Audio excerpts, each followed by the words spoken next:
What happens when one of Hollywood's most private and respected actresses sits down with one of daytime television's most outspoken hosts, and the conversation takes a turn nobody saw coming? We're about to break down one of the most intense television moments of the year, where Jodie Foster, known for her measured responses and dignified presence, reached a breaking point that left the studio audience in complete silence and the hosts of The View scrambling to regain control. This wasn't your typical celebrity interview disagreement. This was a masterclass in how quickly things can spiral when respect breaks down and boundaries get crossed. Before we get into exactly what was said that made Jodie Foster stand up and shut down the entire interview, make sure you subscribe and drop a comment below telling me who you think was in the right here, because this one has people divided. So let's set the scene. Jodie Foster was on The View to promote her latest directorial project, and everything started off exactly as you'd expect. The panel was friendly, the questions were softball, and Jodie was giving thoughtful answers about her creative process and what drew her to this particular story. Whoopi Goldberg opened with some warm remarks about Jodie's legendary career, and there was genuine admiration in the room. You could tell the audience was excited to hear from someone who rarely does this kind of press circuit. Jodie has always been selective about her interviews, and when she does show up, she's articulate,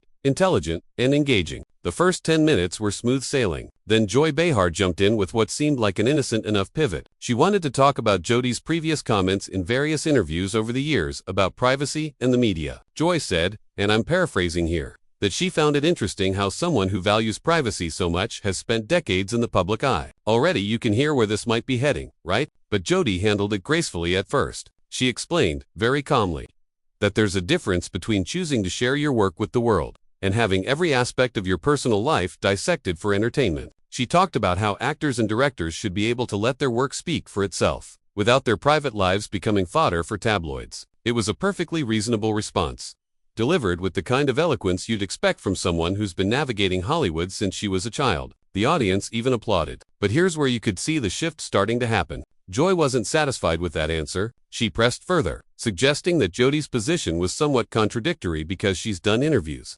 she's been on magazine covers, she's attended award shows. Joy said something like, you can't really have it both ways, can you? You can't be a public figure and then complain when the public is interested in your life. Now, Jodie's expression changed slightly at this point. Nothing dramatic, but if you watch her eyes, you can see her reassessing the conversation. She responded by pointing out that doing press for your work and inviting scrutiny into your family and personal relationships are two entirely different things. She mentioned that she's always drawn a clear line, and that line has been respected by most journalists throughout her career. The key word there being most. Joy laughed at that, kind of dismissively, and said, well, that's the price of fame though, isn't it? That's when you could feel the temperature in the room change. Jodie leaned forward slightly and said, no, actually, it's not. And her tone was still calm, still controlled, but there was an edge to it now. She explained that the price of fame should be having your work critiqued and analyzed, having people form opinions about your professional choices, but not having cameras follow your children or having strangers speculate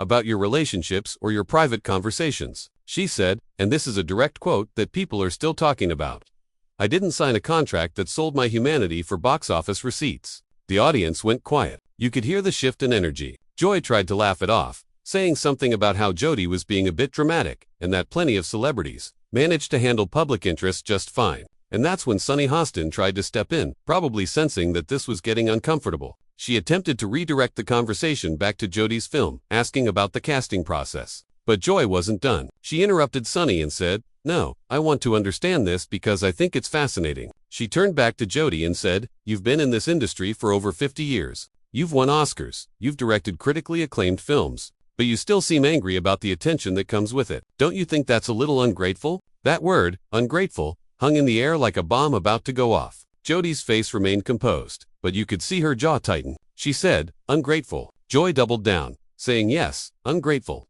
because there are thousands of people who would kill for the opportunities you've had. And part of those opportunities means people care about your life. It's not an invasion, it's interest, it's admiration. Jodie nodded slowly, and you could tell she was choosing her next words very carefully. She said, there's a difference between admiration and entitlement. People can admire my work without feeling entitled to know who I'm sleeping with, or what my children are doing on a Saturday afternoon. The audience actually gasped at that, not because it was shocking, but because it was so direct, so unflinching. Joy looked slightly taken aback but recovered quickly. She said, well, nobody's asking about your children, we're just talking about you as a public figure. And Jodie's response to that was ice cold. She said, you're not asking, you're asserting. You're telling me what I owe the public, what I should accept as normal. what I should be grateful for. And I'm telling you that I don't accept that framework. Joy laughed again, but this time it sounded forced. She said, okay, so what framework do you accept? Because from where I'm sitting, it seems like you want all the benefits of fame with none of the responsibilities. Jodie tilted her head slightly and asked, what responsibilities are those? Joy started listing things, saying responsibilities like being accessible, like understanding that your life is part of what people are investing in when they buy a ticket, like recognizing that your image is public property in some sense. In that phrase, public property, that was the moment everything truly started to unravel. Jodie's eyes narrowed, and she said, my image is not public property. My work is public. My face on a screen is public. But I am not property, public or otherwise. And if that's what you believe, then we have a fundamental disagreement about human dignity. The panel went completely silent. Whoopi looked like she wanted to intervene but didn't know how. Sarah N. was staring at the table. Alyssa Farah Griffin looked genuinely uncomfortable. And Joy, to her credit or detriment, depending on how you see it, kept pushing. She said, that's a very lofty way of putting it, but the reality is simpler. You're famous. Famous people get attention. If you don't like it, you could have chosen a different career. Jodie's response was measured but devastating. She said, I chose a career in acting and directing. I didn't choose to have photographers camped outside my home. I didn't choose to have gossip columnists speculate about my personal life. Those things were imposed on me, and I've spent decades pushing back against them. The fact that you think that's the same as choosing those things tells me everything I need to know about how you view this industry and the people in it. Joy's face flushed slightly, and she said, I've been in this industry too. Jodie, I know how it works. Jodie nodded and said, you've been a commentator on this industry. Joy, that's not the same thing as being the subject of it. Joy looked genuinely offended at that and said, so now I'm not qualified to have an opinion because I'm not an actress. Jodie shook her head and said, you're qualified to have an opinion, but you're not qualified to tell me what I should tolerate or what I should be grateful for when you've never experienced what I've experienced. Joy fired back, saying, I've experienced plenty of public scrutiny. Thank you very much. Jodie smiled, but it wasn't a warm smile. She said, I'm sure you have, and I'm sure it's been difficult, but unless photographers have followed your family to the grocery store or tabloids, have published unauthorized photos of your children, then no, you haven't experienced what I've experienced, and you don't get to minimize it. The tension was so thick at this point that Whoopi finally stepped in and said, okay, I think we need to take a breath here. But Joy wasn't ready to let it go. She said, I'm not minimizing anything, I'm just saying that this comes with the territory. Jodie cut her off and said, stop saying that. Stop acting like invasive behavior is justified because someone is successful in a visible profession. That's victim blaming, dressed up as career advice. The audience actually applauded at that, which seemed to surprise Joy. She looked around, almost confused, and then said, victim. Oh, come on, Jodie, you're not a victim. You're one of the most powerful women in Hollywood. Jodie's voice remained steady as she said, power in a professional context doesn't negate the right to privacy in a personal context. And the fact that you can't see the difference is exactly the problem.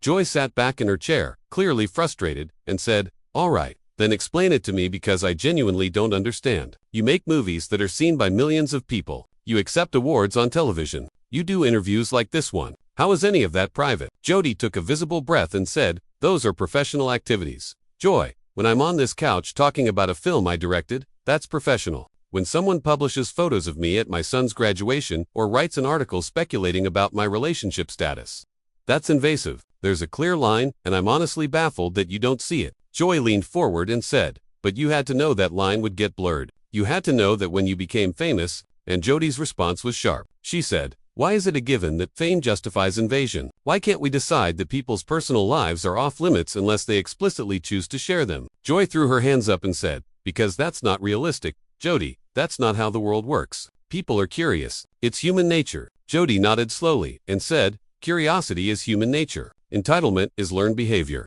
In the media, shows like this one included, have taught audiences that they're entitled to every detail of a celebrity's life. That comment about shows like this one hit hard. You could see the other hosts reacting, exchanging glances. Joy's mouth fell open slightly before she recovered and said, hold on. We don't invade anyone's privacy on this show. We talk about public figures and public events. Jodie smiled that cold smile and said, you talk about people's divorces, their relationships, their family drama, all framed as entertainment. Tell me how that's not invasive. Joy's voice rose as she said, it's not invasive because we're talking about things that are already public knowledge. Jodie's laugh was bitter. She said, no, you're just profiting from the people who are. You're creating the demand that makes those invasions profitable. Joy looked genuinely angry now. She said, that is completely unfair. If you have a problem with celebrity journalism, take it up with the tabloids, not with us. Jodie shook her head and said, "You are part of the same ecosystem. Joy, you're participating in the same culture of intrusion. And the fact that you're getting defensive instead of reflecting on that tells me everything."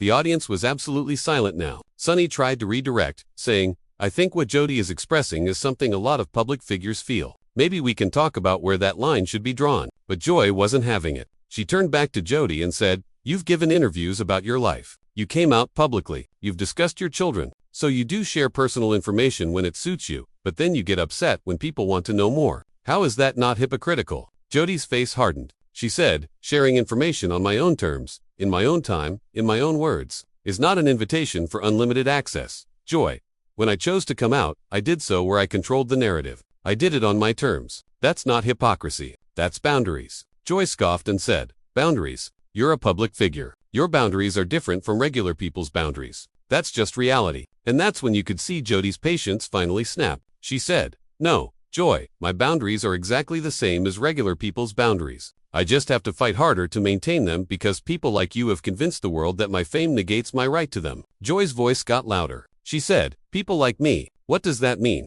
Jodie didn't raise her voice at all. She said, "It means people who make a living discussing other people's lives and who get defensive.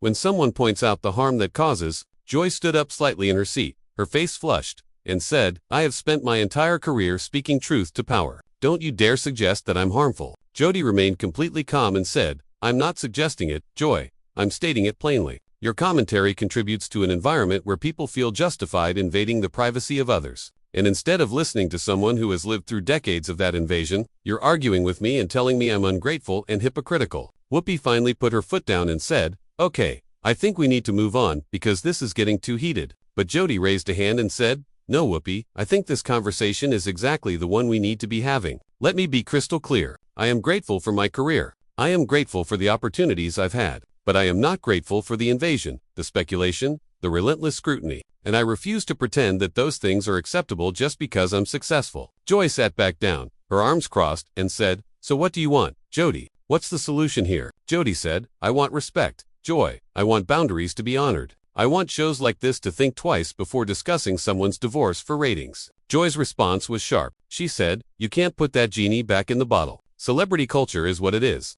Jodie's eyes flashed and she said, "Celebrity culture is what we make it. Joy, it can be reformed if people are willing to do the work. But that requires you to acknowledge your role in it." Joy's voice was cold now. She said, "If you have a problem with that, maybe you shouldn't have agreed to come on the show." The audience gasped audibly.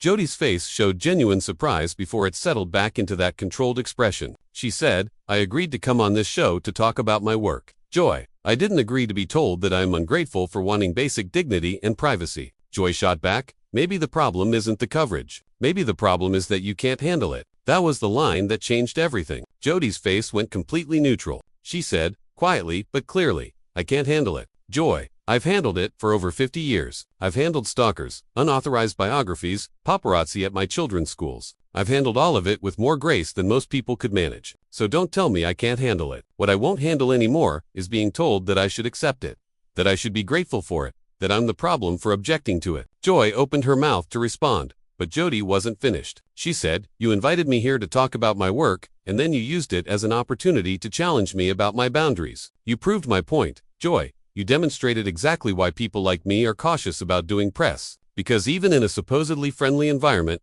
the conversation always drifts toward the invasive, toward the things I've said are off limits." Joy's face was red now, and she said, "You know what, Jodie, I think you're being incredibly sanctimonious right now. You sit there acting like you're above all of this, but the truth is, you've benefited enormously from the same system you're now criticizing. You've made millions because people are interested in you, not just your work." Jodie's voice dropped even lower. She said, "I've made millions of dollars because I'm good at what I do, Joy, because I've dedicated my life to my craft. The invasive coverage didn't make me a better actress. It just made my life harder while making other people money." Joy laughed harshly. She said, "You cannot separate your celebrity from your success. They're intertwined." And Jodie finally raised her voice, just slightly, but it cut through the room. She said, "They're intertwined because people like you insist on intertwining them. But it doesn't have to be that way, Joy, and I'm tired of being told that objecting to that makes me difficult or ungrateful. I'm tired of having this same conversation with people who refuse to see the harm they're causing." Whoopi tried to step in. She said, Jodie, I hear what you're saying, and I think a lot of people can relate to. Jodie cut her off. She said, Whoopi, with all due respect, Joy doesn't have a point. Joy has an opinion that prioritizes her industry over the well-being of the people in mind. The audience murmured, some nodding, others looking uncomfortable. Joy's voice was sharp. She said, let's talk about the fact that you wouldn't have a career without an audience, without fans who care enough to buy tickets. You owe them something. Jodie's eyes widened, and genuine anger broke through. She said, I owe them good work, Joy. I owe them my best effort as an artist. I don't owe them access to my children. I don't owe them details about my relationships.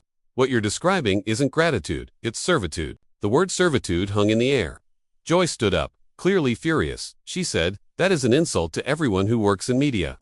We're not slave masters, Jodie. We're journalists doing our jobs. Jodie stood up too, the movement so deliberate it silenced the studio. She said, then do your jobs better. Joy, report on the work, critique the performances, but stop treating people's private lives as content. Joy gestured emphatically. She said, you know what your problem is? You want to control everything. You want to control the narrative, control what people know about you, but you can't control everything, and that's what really bothers you. Jodie's voice was ice cold. She said, what bothers me is being told that wanting control over my own life is unreasonable. What bothers me is that you invited me here to discuss my work, and you've spent 20 minutes attacking me for wanting privacy. Alyssa spoke up nervously. She said, I don't think Joy was attacking you. I think this is just a difference of perspective. Jodie turned to her. She said, Alyssa, she called me ungrateful, hypocritical, and said, I can't handle fame. Those aren't perspectives. Those are attacks. Joy jumped back in. She said, they're not attacks. They're observations based on what you said. Jodie shook her head slowly. She said, let's talk about what I've done. I've worked for over 5 decades. I've won Oscars. I've been a role model, and I've done all of that while maintaining boundaries. I've proven that you can be successful and private. But that's not enough for you, is it, Joy? Because my existence as a private, successful person undermines the entire premise of your show. Joy's mouth fell open. She said, this is about you being unrealistic about what fame means. Jodie's laugh was bitter. She said, no, this is about you being unwilling to examine your role in creating the world you're describing. You're defending a system that hurts people because you benefit from it. That's not journalism, Joy. That's defensiveness, masquerading as debate. The tension was suffocating. Joy looked rattled. She said, I am not defensive. I am simply pointing out the contradictions in your position. Jodie sighed, exhausted, and said, there are no contradictions, Joy. There's only your refusal to understand that professional visibility doesn't equal personal accessibility. And I've spent enough time trying to explain that to someone who has no interest in understanding it. And then Jodie reached down and started removing her microphone. The entire panel froze. Whoopi said, Jodie, wait, let's just take a breath here. But Jodie kept removing the microphone. Calm and deliberate. She said, I don't need to take a breath, Whoopi. I need to leave. I came here in good faith to discuss my work. And instead, I've been interrogated, insulted, and told that I'm the problem. I don't need to sit here and take that. Joy's voice was almost panicked. She said, you're just going to walk out. In the middle of the show, Jodie placed the microphone on the table and looked directly at Joy. She said, yes, Joy, I'm walking out. Because this isn't a conversation anymore, it's an ambush. And I have enough self-respect to remove myself from situations where I'm not being treated with basic decency. The audience was completely silent. Jodie picked up her bag and said, to everyone watching, I apologize that you didn't get to hear about the film I came here to discuss. It's a story about resilience and standing up for yourself, which feels rather appropriate right now. She started walking toward the exit. Joy called after her, Jodie, come on, don't be dramatic. This is ridiculous. Jodie stopped, turned around, and said, what's ridiculous, Joy, is that you still don't get it. Even now you're dismissing me. You're calling me dramatic for having boundaries. That's exactly the problem. She turned and kept walking. Whoopi tried one last time. She said, Jodie, please, let's just end this segment and move on. Jodie paused but didn't turn around. She said, Whoopi, I appreciate that, but the damage is done. I can't sit back down and pretend the last 20 minutes didn't happen. I can't promote my work on a show that just told me my desire for privacy is unreasonable. It would be dishonest. And then she walked off the stage. The camera stayed on the empty seat before cutting to the panel. Joy looked stunned. Whoopi's face was unreadable. Sunny looked genuinely upset. The audience didn't know whether to applaud or stay silent, so there was scattered, shocked response. Whoopi finally said, well, that was unexpected. We're going to take a quick break. The show cut to commercial, but in those last seconds you could see Joy already defending herself to the other hosts, gesturing animatedly. When the show came back, Whoopi addressed it directly. She said, as you saw, Jodie Foster has left the show. We had a disagreement about privacy and fame, and she made the choice to leave. We respect her decision. Joy looked like she wanted to speak, her face still flushed. Eventually she said, "Look, I didn't mean to upset her. I was just trying to have an honest conversation. I think she overreacted." Sunny immediately pushed back. She said, "Joy, I don't think she overreacted. I think she made her boundaries very clear, and when they weren't respected, she left. That's not an overreaction. That's self-respect." Joy looked surprised. She said, "But she's done interviews about her personal life before." Alyssa said, "I think the issue was how the conversation was framed. It felt less like curiosity and more like confrontation." Whoopi cut in. She said, "Joy, there's a difference between engaging substantively and making someone feel attacked. We need to be better about reading the room." Joy looked frustrated but didn't argue further. The show moved on, but the energy was completely off for the rest of the episode. So that's the full story of how Jodie Foster shut down an interview on The View after a heated clash with Joy Behar. What do you think? Was Jodie right to walk out, or should she have stayed and continued the conversation? Drop a comment below and let me know. And make sure you subscribe for more breakdowns of the most intense celebrity moments.